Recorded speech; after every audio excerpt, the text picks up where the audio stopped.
de fato, para treinar um modelo de LLM, custa bilhões de dólares, máquinas fodidas da NVIDIA, que por isso que a NVIDIA explodiu o preço dela lá para cima das ações, porque o faturamento dela está gigantesco. E ela vende para os data centers, como a Microsoft, como a AWS, Google Cloud, para que várias empresas, como a Meta, como a OpenAI, possam treinar esses modelos. Então, aí eu treino esses modelos. E tem vários modelos. Então, a OpenAI tem um conjunto de modelos fechados que ela nunca abriu. Eu só tenho acesso às APIs, mas eu nunca vou ver o modelo. A Meta tem o Llama. Aí a Mistral tem a Mistral. A Anthropic, eu não lembro se era do Claude. O Azure lá, que era a Azure, né? A Azure. Então, esses são data center. A cloud da Microsoft. Desculpa. Quando eu falo cloud, é Claude. Não cloud de nuvem, é o nome Cláudio, tipo Claude. Tá. Então, é o Claude. Esse é um outro concorrente que tem batido o ChatGPT em várias métricas. Então, para fazer código, por exemplo, o Claude tem dado resultados melhores do que o ChatGPT. Então, é isso que eu estava falando, inclusive. O genérico, o GPT, os códigos dele são muito ruins, são extremamente ruins. Muitos programadores mais avançados estão de saco cheio de consertar a IA. Então, tá dando mais trabalho eu convencer a IA de que ela tá errada para me dar a resposta certa do que deixa que eu faço. Foda-se. Você tá perdendo mais tempo do que... Eu tô perdendo mais tempo. Isso aconteceu comigo. Eu tava tentando fazer um código e falei, cara, não foi isso que eu pedi. Vou explicar de novo. Aí ela me ela responde, desculpe-me, você tem razão, eu errei ali, eu vou te dar a resposta. Aí ela me dá uma resposta um pouquinho diferente, eu falei, você ainda está errando neste trecho, eu dou copy-paste da linha que ela errou. Aí ela fala, é verdade, desculpe. Aí ela cospe mais ou menos a mesma coisa. Aí ela fala, porque ela desculpa não tem... infinita, né, velho? Porque ela não tem a base ali, mas aí você, dando a resposta, não deveria ser isso, ela não aprende? Não aprende. E aí, de novo, ela não... Olha o que eu tô falando, o modelo é estático, ela não aprende com o que eu tô mandando para ela. Entendi. Ela não aprende por quê? Porque nossa conversa, minha, sua, é lixo. Se eu ficar treinando o ChatGPT com mais lixo, ela vai piorando, ela não vai melhorando. Sim, entendi. Entende? Mas no ambiente, se a gente somos uma empresa, vamos trabalhar com uma solução que use AI. Não, treinar custa caro, tá? É aquilo que eu tô falando. Treinar custa caro. É que eu tô pensando em algo assim, um pouco mais de controle, nada algo muito aberto, algo que é justamente direcionado. Então, isso que eu tô falando. Mesmo no ChatGPT, eu posso treinar a parte da minha especialização de business, dentro da minha conta, que a OpenAI diz que vai ser privativa e ninguém vai usar, tralá. Se eu acreditar nisso, eu treino... Na OpenAI, eu dou upload dos meus dados para treinar uma camada acima da ChatGPT. Então, é um ChatGPT versão Akita, entendeu? Então, é a mesma coisa que já tinha no ChatGPT, ou seja, eu não preciso retreinar do zero. Aí, eu só adiciono os textos do Akita, então virou versão Akita, que é minha, exclusiva. E eu tenho minha API para pesquisar lá. Então, esse é um jeito.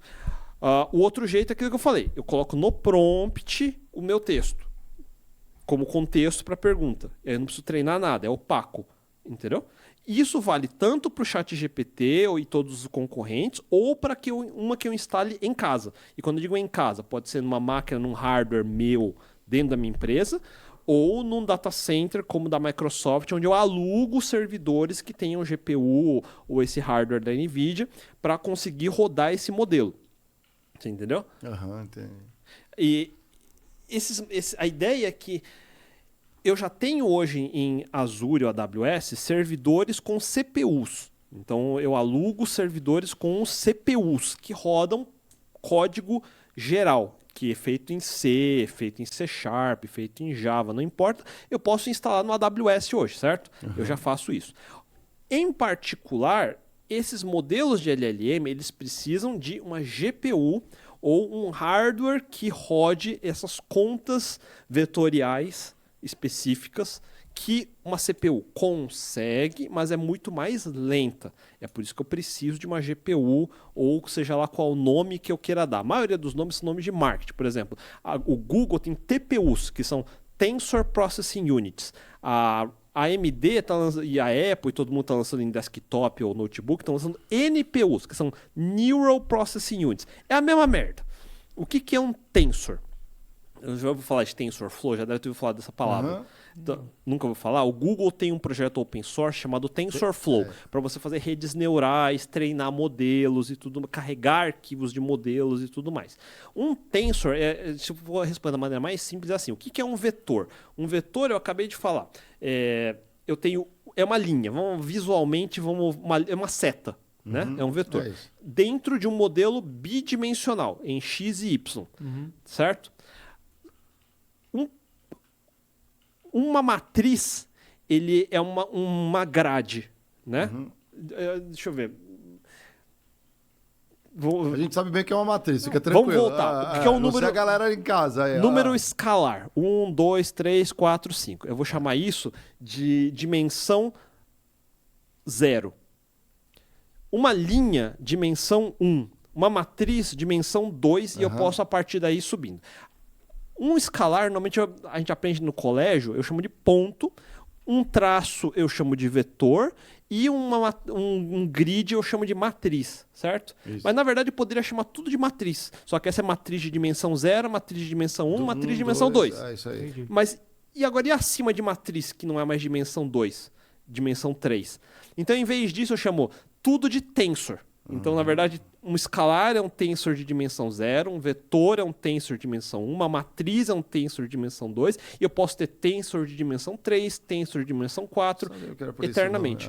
Então, é por isso que eu tenho um tensor processing unit. O que essa unidade de processamento está processando? Tensors. O que são tensors? São matrizes de múltiplas dimensões. O que é uma GPU? GPU é um processador de matriz. Por que é um processador de matriz? O que é uma imagem gráfica de um jogo? É uma matriz de pixels. Então, uma GPU, por definição, ela calcula matrizes.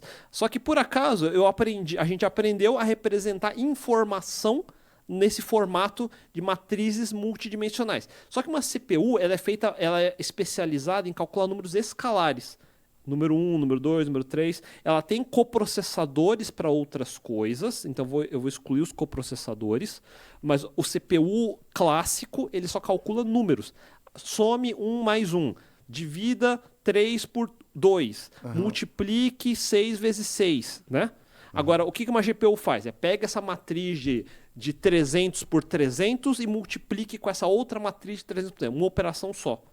Numa CPU, eu teria que multiplicar 300 vezes, 300 vezes. Mas, por exemplo, nessa linha de subir uma máquina na AWS, dependendo da aplicação que você rodar em IA, só a despesa operacional vai lá para...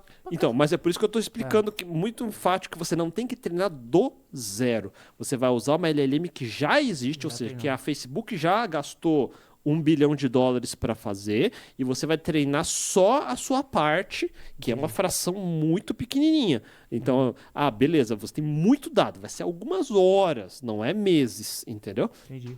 Então, é só com as suas informações.